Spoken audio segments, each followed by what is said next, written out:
മുമ്പ് പ്രിയപ്പെട്ട പ്രേക്ഷകർ ഏറ്റവും കൂടുതൽ ആവശ്യപ്പെട്ട 2 ഗാനങ്ങൾ, അതിലൊന്ന് മനുഷ്യനാകണം എന്നുള്ള ഗാനം, മറ്റൊന്ന് രേണുക. മനുഷ്യനാകണം എന്നുള്ള ഗാനം സർഗ്ഗവേദിയിൽ ഇപ്പോൾ നമ്മളെ കാത്ത് കുറച്ച് പേര് സെൻട്രൽ സ്റ്റേഡിയത്തിലുണ്ട് എന്നറിയുന്നു. അപ്പോൾ നമുക്ക് സെൻട്രൽ സ്റ്റേഡിയത്തിൽ കൂടി പോകണം, നമ്മളെല്ലാ വേദികളിലെയും കൂടി ഒന്ന് കറങ്ങി വരാം എന്നാണ് വിചാരിച്ചത്. പക്ഷേ നമ്മൾ ഇവിടെ പിടിച്ചു നിർത്തി. ഇവരുടെ പെർഫോമൻസ് അസാധ്യമായ പ്രകടനമായിരുന്നു. അപ്പോൾ നമുക്ക് മനുഷ്യനാകണം എന്ന കവിത നമുക്കൊന്ന് കേൾക്കാം. ഈ മനുഷ്യനാകണമെന്ന കവിത ഇറങ്ങിയ കാലത്ത് അതിനകത്ത് മാർക്സിസം എന്ന വാക്കുള്ളതുകൊണ്ട് എനിക്ക് ചെറിയ പ്രശ്നങ്ങളുണ്ടായി. ആ സമയത്ത് ആദ്യമായി എന്നെ വിളിച്ച ആളാരെന്നറിയാം, ഈ കോഴിക്കോട് മത്സരിച്ച UDFൻ്റെ പിന്നെ സ്ഥാനാർത്ഥിയാരായിരുന്നു, ഈ KSUവിൻ്റെ സംസ്ഥാന പ്രസിഡന്റ് അഭിജിത്ത്. അദ്ദേഹമാണ് എന്നെ വിളിച്ചത്. ചേട്ടാ ഞാനിങ്ങനെ വണ്ടി അവസാനം ഈ എല്ലാം കഴിഞ്ഞ് ഇലക്ഷൻ കഴിഞ്ഞ് തളർന്ന് വണ്ടിയിൽ നിന്ന് പോകുമ്പോൾ ഞാൻ നിരന്തരമായി കേൾക്കുന്നത് ഈ കവിതയാണ് എന്ന്. അപ്പോൾ അദ്ദേഹം പറഞ്ഞ് ഞാൻ ചൊല്ലിക്കൊടുത്തു. അപ്പോൾ അത് അങ്ങനെ ഒരു വിശാല ബോധമുള്ള ആളുകൾ നമ്മുടെ മലയാളത്തിലുണ്ട് എന്നുള്ളത്. പൊതുവെ വളരെ ഇത്തരം കവിതകളൊക്കെ ആസ്വദിക്കുന്ന ഒരു ചെറുപ്പക്കാരൻ. മനുഷ്യനാകണം ഉയർച്ച താഴ്ചകൾക്കതീതമായ സ്നേഹമേ, നിനക്കു ഞങ്ങൾ പേരിടുന്നതാണു മാർക്സിസം. മനുഷ്യനാകണം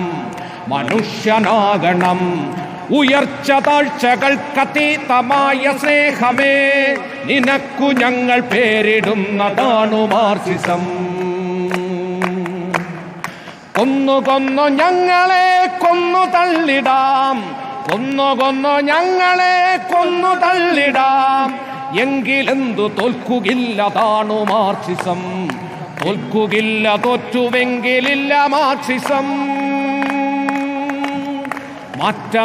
മാറ്റമേ നേർവഴിക്കു മാറണം, മാറി നാം മനുഷ്യരൊന്നു പോലെയാകണം. മാറ്റമേ നേർവഴിക്കു മാറണം, മാറി നാം മനുഷ്യരൊന്നു പോലെയാകണം.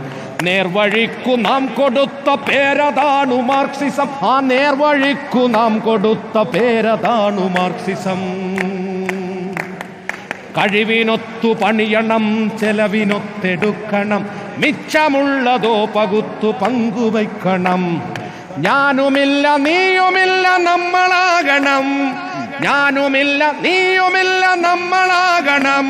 നമുക്കു നമ്മളെ പകുത്തു പങ്കുവയ്ക്കണം. പ്രണയമേ കലഹമേ പ്രകൃതി സ്നേഹമേ, നിനക്കു ഞങ്ങൾ പേരിടുന്നതാണ് മാർക്സിസം. ഒന്നും പറയാനില്ല. അതാ നോക്കൂ, ഇങ്ങനെ മെസ്സേജുകൾ വന്നുകൊണ്ടിരിക്കുക. അതാ നോക്കൂ, ടാസ്കർ, സാബു, സന്തോഷ് കോട്ടപ്പുറം. സാബു പറയുന്നു പന്തളം ബാലനെ കൊണ്ട് ഗംഗെ എന്ന പാട്ടൊന്ന് പാടിക്കാമോ എന്ന് ചോദിക്കുന്നുണ്ട്. അത് നമ്മൾ അടുത്ത വേദിയിൽ പാടുന്നതായിരിക്കും. സന്തോഷ് കോട്ടപ്പുറമുണ്ട്, ജംഷീറുണ്ട്, അനിൽ ലൂക്കോസ് ഉണ്ട്, SK ഉണ്ട്, ഷെരീഫ് അള്ളൂരാനുണ്ട്. ശ്യാം ചോദിക്കുന്നു രേണുക പാടുവോ. രജി രേവതിയുണ്ട്. ഇതാ നോക്കൂ, ഈ ഹൃദയ ചിഹ്നങ്ങൾ ഇങ്ങനെ വന്നുകൊണ്ടിരിക്കുകയാണ്. വാർത്തകൾ കേട്ടിട്ടെ നമുക്ക് അവരോട് പറയാനുണ്ട് മനുഷ്യനാകണം. സത്യം കേട്ടോ, സത്യം ജോബി, അത് ഞാൻ പറയാനിരിക്കുകയായിരുന്നു. ഈ വാർത്തകളൊക്കെ കേൾക്കുന്ന സമയത്ത് ഈ മനുഷ്യനാകണം മാർക്സിസത്തെ കുറിച്ച് കേട്ടപ്പോൾ പെട്ടെന്ന് ഓടി വന്നു ശ്രീ കടകംപള്ളി സുരേന്ദ്രൻ വന്നു. ഞങ്ങള് ഇന്നത്തെ സർഗ്ഗവേദി ഉണരാൻ തുടങ്ങുകയാണ്. ഇതിന്റെ ഔപചാരികമായിട്ടുള്ള ഉദ്ഘാടനം നടക്കാൻ വേണ്ടി പോവാണ്. അപ്പൊ സർഗ്ഗവേദിയുടെ ഇനി അങ്ങനെ ഉണ്ട്, ഓരോ ദിവസവും ഉണ്ട്. അപ്പൊ നമ്മൾ ഇനി സെൻട്രൽ സ്റ്റേഡിയത്തിലേക്ക് മൂവ് ചെയ്യും. ഇനി സർഗ്ഗവേദിയിലെ ഔപചാരിക പരിപാടിയാണ് റിപ്പോർട്ടറിന്റെ സർഗ്ഗവേദിയിലെ കലാപരിപാടി. ഇതോടുകൂടി അവസാനിച്ച മറ്റൊരു വാർത്തയിലേക്ക് നമ്മൾ കയറുന്നു.